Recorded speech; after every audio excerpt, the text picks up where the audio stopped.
Hi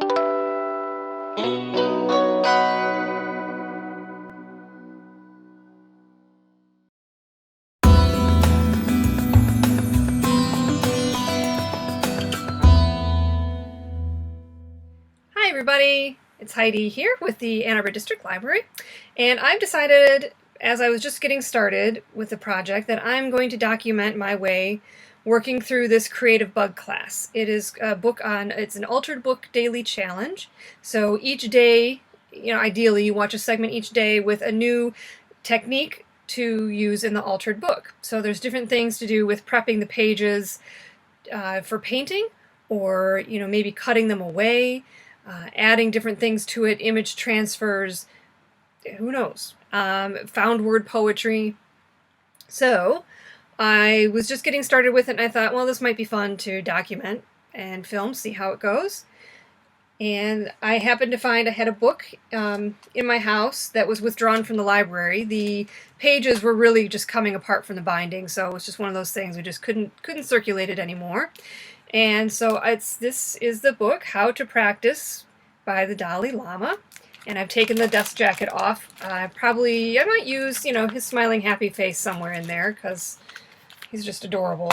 And one of the signatures was really separated from everything, so right now I'm kind of gluing it and working to see if I can keep all of that together neatly, and I'll figure out how I'm going to put this back into the book, because I really do want to work with these pages. Might take some of the pages away, but the idea, again, with working especially with like the found word poetry and just working with different elements that are there in the book, and then using these other techniques that will be shown each day in the challenges. I might do more than one challenge a day. I don't know if I'm going to check in and do it. I'm not going to necessarily film every day, 30 days, but I want to keep up on my progress and just how it went. And so, first step was choosing a book, and then there's still some more prep to do. But since I had the cover very free, and I will be, to get my signatures back into the book, I'm going to be, putting a new, I don't know what this is called right now, I can't remember, but it's like a new, the new page there, glues it to the cover. There's a word for it, and I can't remember it right now. In any event, on the cover, there is a design, which maybe you can see if I get it in the light correctly, that has been, impressed onto the cover very lightly. So I went through and poked holes at each of the corner points, and I'm just going to add some stitches in there with some this heavy thread. There's also that same symbol on the binding of the book there, so I'm going to add something there for a little texture and who knows what else, because it's a daily challenge. It's just kind of one of those Zen things, checking in for a few minutes a day or however much time I feel like spending on it, and just kind of playing with a little bit of daily creativity. So it's not something I've ever really done, and I'm already hesitant to commit that I'm going to do something every single day because I just know myself, but I probably will do more than a few things on some days, and that makes up for it, maybe. I don't know. Part of the process is probably to do it every single day, right? Just like a yoga challenge. So that's what I have for you for now. I'm going to document my way through the Altered Book Daily Challenge.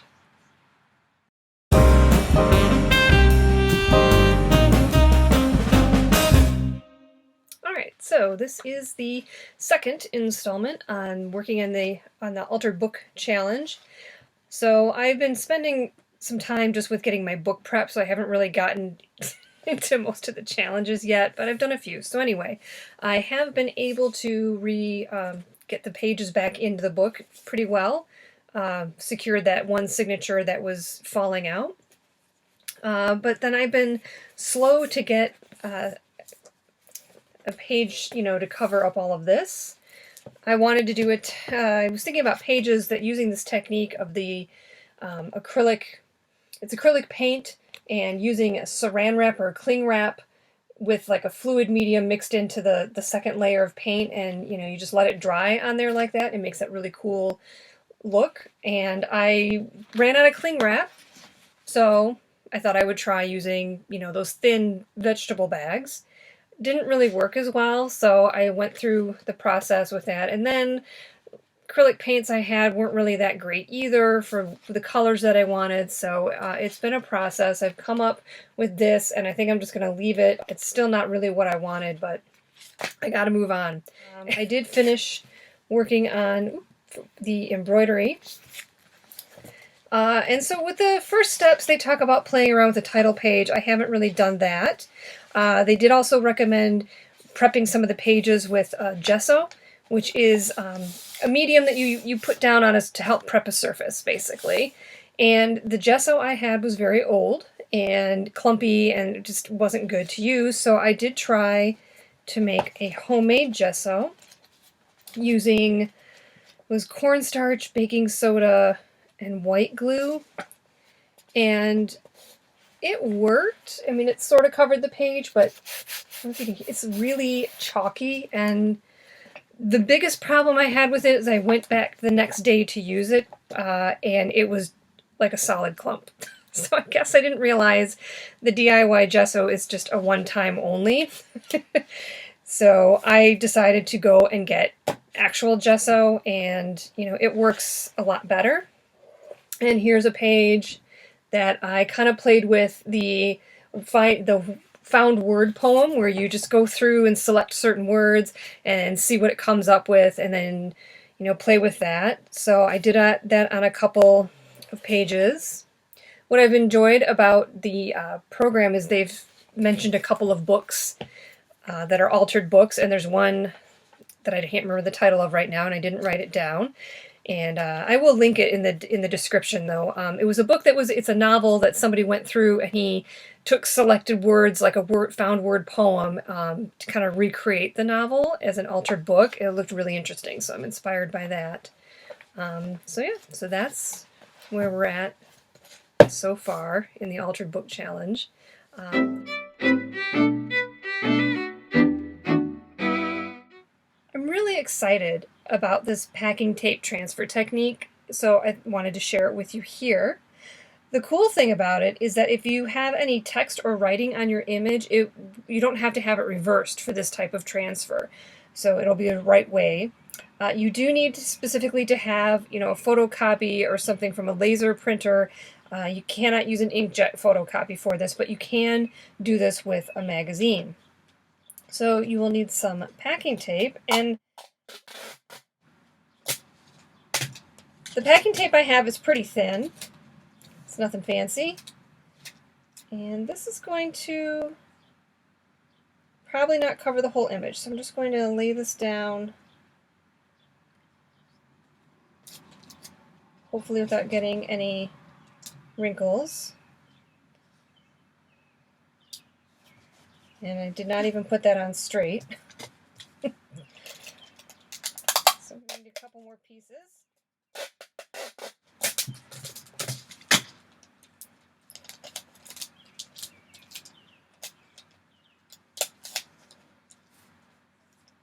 Sometimes an easier way would be to lay the tape down and then place the image on top of it. I'm a little cramped for space right now. Let's see. And you have to overlap the layers just a little bit. If you try to just line them up perfectly, it'll just split apart into those two pieces of tape when it's in the water bath.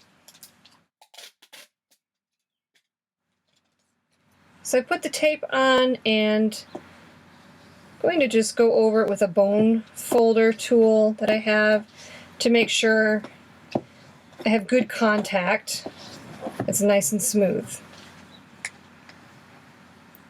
Then simply, in a water bath, slip this paper in, see as it gets wet, and gently start to rub the paper away.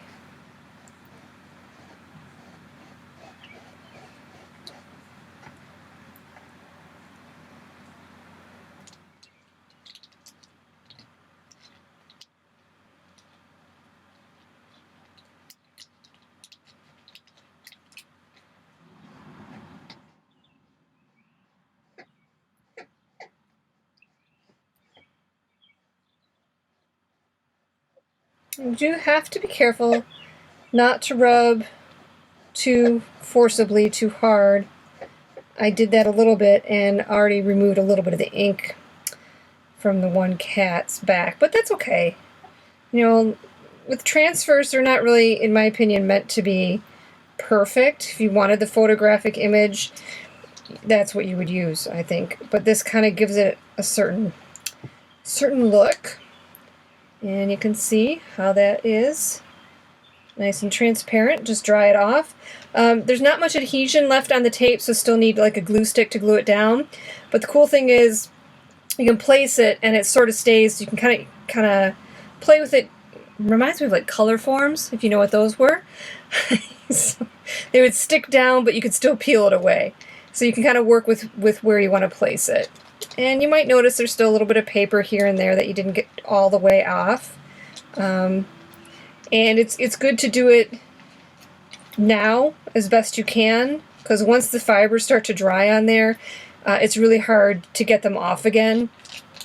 At that point, I mean, I tried one and noticed some fibers that I missed, and I tried to re-wet it, and it was really difficult to get them off without rubbing away a lot of the ink. So it's best to do this when your materials are fresh.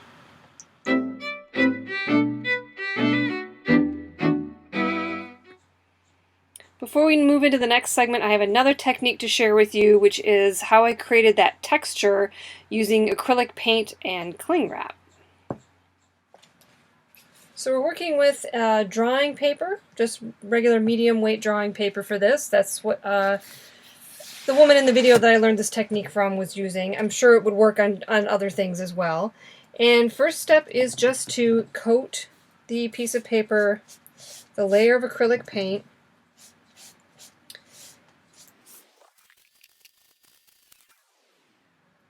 and let that dry completely. Alright, so this is dry, and the surface that I'm working on, by the way, is just a parchment wrapped around a piece of cardboard. That way I can easily lift this away when I need to move it for it to dry. Now, this technique uses a matte medium, which is a fluid medium. It helps the acrylic paint flow more. And I'm going to just use some white acrylic paint to layer on top of this black. And just a little, don't really need much, especially this is a pretty small square that I have that I'm working with. And you kind of do it by eye. I'm also going to use a little bit of water to help sort of start off with approximating equal parts, and I'm just going to mix it with the sponge brush until it seems pretty fluid. It's a little bit thick still, so now I'm going to add in a little water.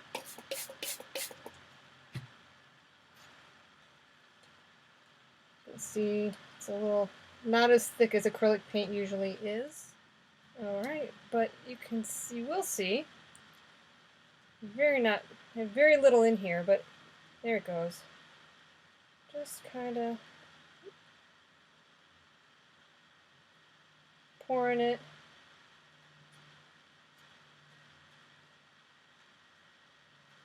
onto the surface. I'm going to squeeze a little bit out of the brush that way too.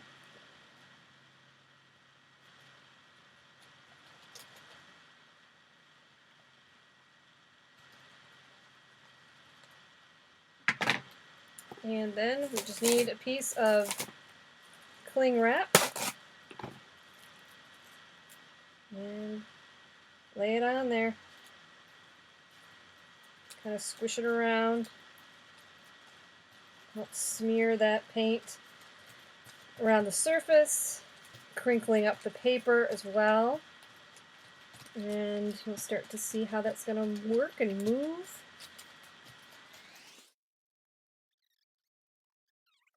I'll show you the reveal when it's ready. Alright, so this is pretty dry. Some of the paint is still going to be a little wet underneath the plastic, because that's just what the plastic does. But you can see it's a couple little wet spots, but let's just go for it anyway. So just gonna peel this off. And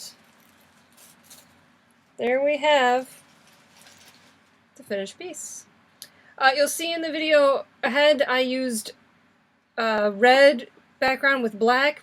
Worked okay. I think this does really work better though if you have the dark color with the light color on top. I think it's more effective, but you know, give it a try, have some fun, play with it. If you don't have acrylic medium, you can also thin the paint just using water, but I think the acrylic medium just gives it a little bit more of a certain kind of just fluidity that works really well for this. So, but like I say, try it with water otherwise.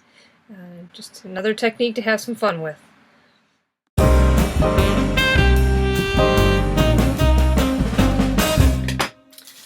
Alright, so this is my third installment of my Altered Book daily challenge, and I kind of have been dabbling in it most days. It's been a little bit since I've checked in. I think this has been almost probably a week since I recorded something, because I just wanted to I've just had some time to play. It takes time to prepare the pages if you're painting on the gesso. Some days it dries really quick, other days when it's been really humid, it just took forever. And I'll show you some of my pages where they actually kind of ended up accidentally sticking together when I thought it was dry, but I guess it was still, you know, it was a little bit tacky, but it's all good. Happy accidents. So I'm going to be changing over. I'll change over to the document camera so you can see what I've been doing. Alright, so I've got my end papers, what these are called, glued in, so considered a glued in paper and a free paper. I did, though, just attach it to what used to be the fly paper, which is, you know, that first page of a book. So it looks really messy in here right now. I don't know what I'm going to do with that, but I'm not concerned today. So I was playing with, you know, gessoing and also doing found word poetry kind of at the same time. I did, before I gessoed, I had, you know, gone through with triangles to select these words, and then I decided to gesso around that. And here is where the page, this had already been done, and this is where the page, I think this was still wet, and they got stuck together. And so some of it got onto that page, and but I kind of like the look. It's distressed. I think I'm still going to go in with a watercolor wash of some kind. I haven't figured out what I want to do there. This is, this green, I mixed some acrylic paint with my gesso. So that was fun to make colored gesso. And I had just circled harmony, human oneness. Kind of been a lot of things going on lately, so this book is actually really fun to be working in right now because it's given me some peace of mind and things to play with. Here is another page I've gessoed, and I haven't figured out exactly what I want to do here. It's just some more of that found word poetry. I was taking a yoga class the other day, and this is something commonly heard and said. I used to teach yoga, and I said it many times, that you are not your thoughts. And so I'm thinking of doing something, some kind of lettering on this page in relation to what I selected here for these words. And, oh, today I decided I wanted to cut a well, and I have to actually find out. I'm not sure if I'm doing this correctly. I haven't bothered to look anything up. I just decided, of course, to go ahead and do it because I wasn't sure how deep I needed to cut to fit this canvas board in here. And so I just kind of went through and did page by page, and then I'm going to glue them all together. I think maybe you're supposed to glue the pages and then cut it out. So, you know, I'm going to see how that works, the pages. And this is, I'm not really working in order in the book. I've really been hopping around here and there. Sometimes I just open it up and, you know, sometimes I'm using the words, other times I'm just letting the page be obliterated and kind of work with it as an artsy journal. So here is refraining from harm. One of the techniques was to create texture using stencils, and I think it was more to create the appearance of texture is what she was talking about. And it made me think of doing a rubbing, which is something I have done in a couple places in the book, you know, where you put something that has texture underneath the page and rub it with like a crayon or a pencil, and then you get the impression of it. But first what I did is I took this stencil that I don't know where this came from, I just found it in my supplies, and using gesso just kind of gessoed that butterfly image, thinking I might do, like, again, some kind of watercolor wash over it and see, what would happen. But interestingly, I thought the stencil was clean, but somehow there must have been some residual paints on there, and it made this, like, kind of purple. There's some pink. It just kind of had this little slight pastel rainbow that came out naturally, which I thought that was a really cool moment. So I cut a window. That was one of the techniques, was cutting a window. And she suggested try cutting multiple windows, so I did. And I'm not sure what to do with these other pages yet, but as you turn each page, you get a little bit more and more. The window opens up till you see the image. And this was gesso again, and then I just put a little bit of a dab of another color paint and kind of brushed it in together. Printed this on some tracing paper from a Xerox printer or inkjet printer. Here is another window. Let's see, there it is. So here is where I did a rubbing with the stencil underneath. And then I did a rubbing with, I had a crocheted piece. And so you get some of the textured bumps there. And then this one I just went through and, because I really enjoy rainbows anyway, and just feeling like I'm kind of moving in a theme with a lot of rainbows and butterflies, I think, in this book, but we'll see. So as I open it up, I get this image with these words, as long as this, let me see if I can read upside down. As long as the sky exists and as long as there are sentient beings, may I remain to help relieve them of their pain. And I thought it was fun to have this robot speaking, sentient beings and having a robot. I don't know. And then through experience, learn. Oh yeah, so then this is a page where I painted with the green gesso, and I was just trying to keep a couple areas open. Kind of got a little bit messy, but then I was like, I don't really care. It says visualization, and that's kind of cool that it's kind of smeared in there, and it says remain calm and reasonable. And then it accidentally, the wind must have blown it over and the page got stuck together, but then I really thought that was cool how it created that. And there was just this little impression from the paint that to me kind of looked like a person, so I very lightly, probably hesitantly sketched in a person. I don't know, sometimes I get nervous about my drawing skills. So anyway, that's that. What else have we done? I have some other gessoed pages that I'm still kind of keeping some of the text because it's just been speaking to me as I read it. I try not to get too much into reading it, but every now and then it's just something jumps off the page. Focusing the mind. Use stabilizing meditation. So I thought this was a nice section of a reminder of advice about focusing with your breath. It has the mantra Om Mani Padme Hum. And that's something we say often in our just meditation and especially yoga classes as well. So I'm going to do something with those words, I think, on these pages.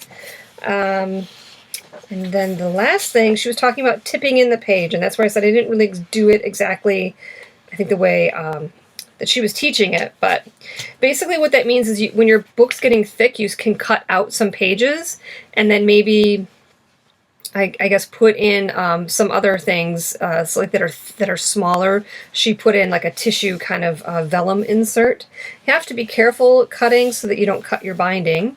But anyway, I tipped in this page, and this is a robot photograph somebody had drawn on the sidewalk apparently when the cement was drying, and so I went through and accented it with some embroidery and some drawing with markers.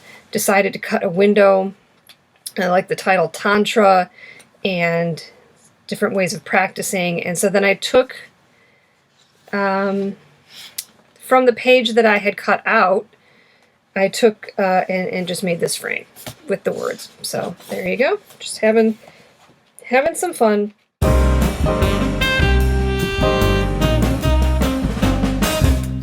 Okay, so here's another installment. I guess this is the fourth one as I've been puttering along in my altered book.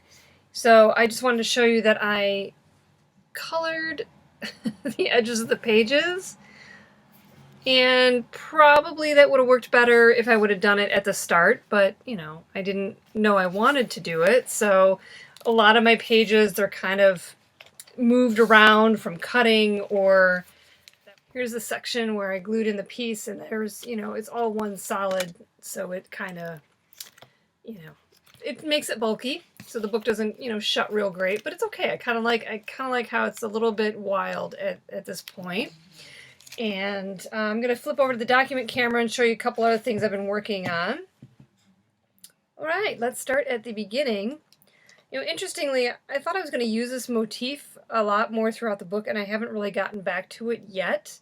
Partially because I'm working through some of the techniques, that are in the program. That's the point of why I'm doing this. But I've also just taken to some other ideas. Like I was saying before, rainbows and butterflies seem to be more the motifs I'm playing with.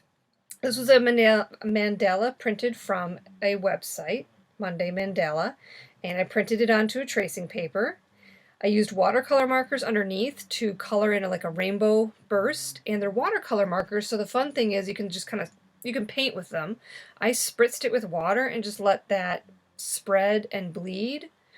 And then it's really difficult to see on camera, but there was a texture created because I had slipped in, just like this, a piece of paper towel, and then I had pressed the book shut, because with these pages, they're not meant for holding water, and so they get really wrinkly. So I thought, well, maybe if I can kind of let it dry with this paper towel with some pressure, it won't get as wrinkly. And it didn't. But what it did is it added this really cool texture, kind of like created an embossed surface. So it's something I'm gonna, it's a happy accident that it's something I want to play with again. Anyway, once the watercolor was fully dry, I just glued this thing down on there. So that's kind of my beginning of the book. And let's see what else has happened. I glued in that image like I was showing you just a moment before, and it's just this nice big section in the book. I went ahead and painted over my gesso butterfly with watercolor. Mixed feelings on it. First I was really liking it. Today, not so much.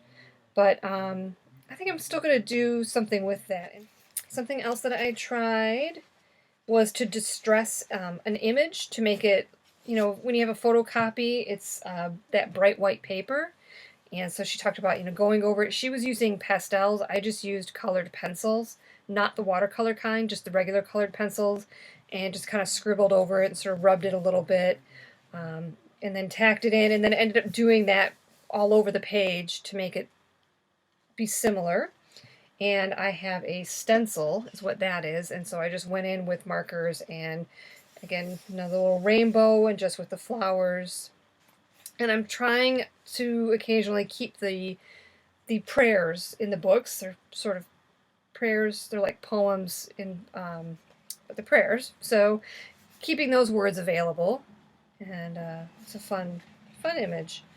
There was a technique for cutting pages. So as you can see, cut these kind of hilly, wavy pages. And I haven't done anything further with it yet. I'm probably going to paint like a dry brush technique so that you can see that imagery a little bit more.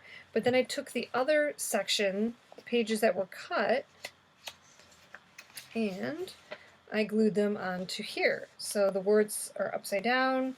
I left it not completely sealed, so I could put something in these, in these pockets if I'd like. So I haven't figured out what I want to do with that yet, but there was a whole thing about making pockets or gluing an envelope into the book, which I haven't done yet either, but that was kind of the closest I got to that at this point. So, but yeah, there's still like a whole bunch more for me to work with in the back of the book, so that's cool. And, oh yes, this, I was going to show you. So she was talking about how to put text in, and you don't have to worry about your handwriting if you have rubber stamps. Well, I didn't want to invest in an alphabet stamp kit, especially because the alphabets I saw, I didn't really care for the font. So I bought a set of stencils that were just these really inexpensive, and they behave inexpensively because these little areas, the plastic bends up pretty easily, and I don't know how long they're gonna. I have to be careful using them, is basically what I'm trying to say. I mean, they're okay for the price, but they're definitely not something that's going to be a lasting item in my craft collection. And so I tested it out on paper to see how it was looking, how it was working. So I was using brush pens, and it was cool. But then I forgot this surface has been gessoed, so it doesn't absorb liquid the same. So it started smearing, and at first I was like, yeah, that's cool. But then the letter T just was completely obliterated, and you can see that happened here. And maybe it's also just a little bit damp still, honestly. I did this today where I went, and I have a photo, which I'm going to show you, and I was going through with colored pencils, and I liked how I was getting this texture from the brush strokes from the gesso showing up, and just kind of coloring in the page. And then there are the watercolor pencils again, so I spritzed it with water just to see what would happen, and that's what that image is with the water on it. And then I kind of dabbed it, but I didn't want to dab away too much, and so now this is what we have. You can see where it bled a little bit, but also where you can still see the texture. So, a mix of things going on there. Oh, and on this page, so it's kind of like I've just been working with certain pages and not doing too much new because there's just layers to add. And so here's one where I stamped, I have a green ink pad, and I used a butterfly stamp. And then since that time, I've gone out and I bought a few more butterfly stamps, but I didn't really want to invest in stamp pads and wasn't really sure because sometimes I've used paint with stamps and that works fine, or a block printing ink definitely would work, which I could pull that stuff out to play with. But I sort of wondered, is there a DIY stamp pad? And there's a few different ways. So I'm going to show you something that I played with and how well that worked.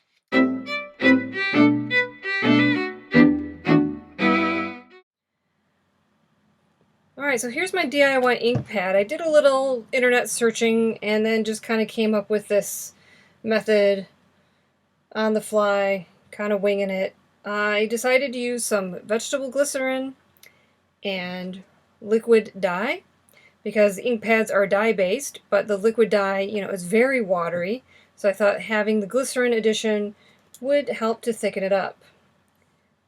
I tried using matte medium, and it just really wasn't the greatest result. It wasn't bad, but then when I came back the next day, this was completely glued on here.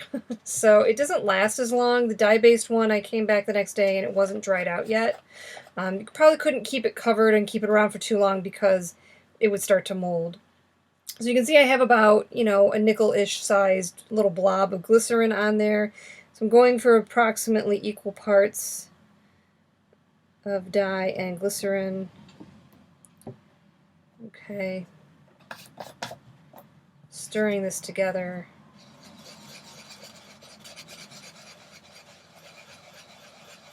You can see how that's getting a little bit thicker.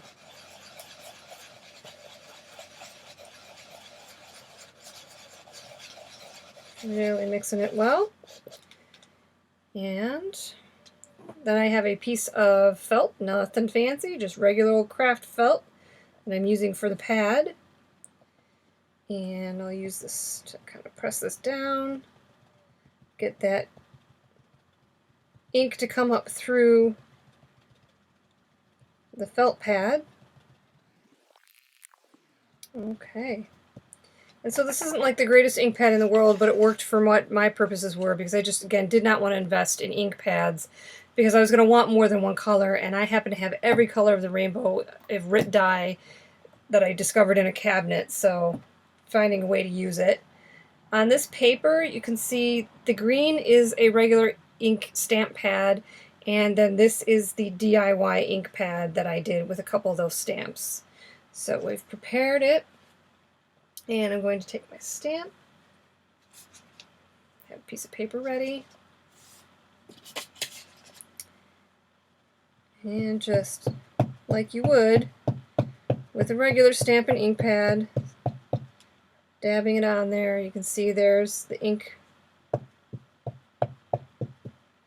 And now we'll try stamping it.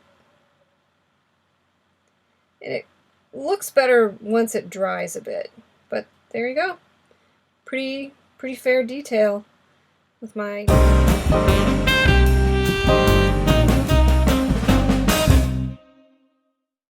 Okay, so I'm about to wrap up the video and just kind of go through showing you some of my pages in their somewhat final stages. And this is the beginning of the book where I glued in that mandala,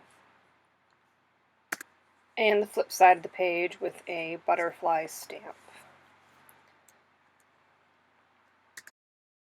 And this is an example of one of the pages that I kept returning to, and it's the first one I did, I think, with the, one of the first I did with the found word poetry, and I just really wasn't sure what else to do on the page.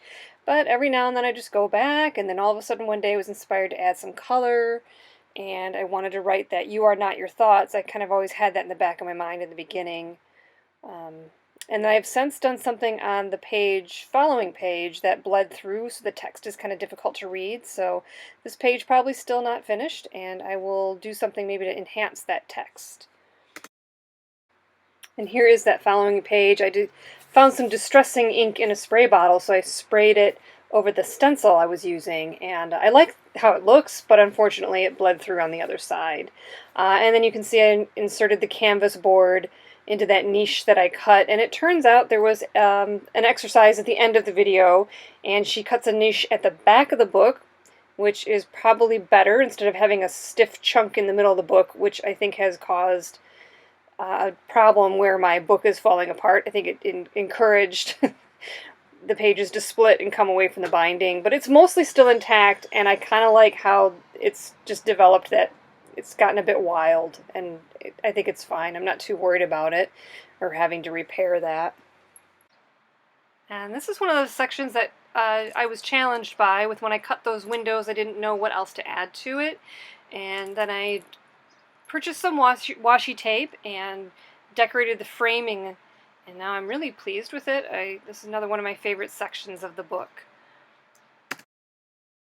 And so here's another one of those playing with the text from the book, and I wrote out what I have highlighted there in pink: "We must act according to our higher selves," and just playing with the butterfly stamp and some other dry acrylic media to decorate the page, and some glitter as well.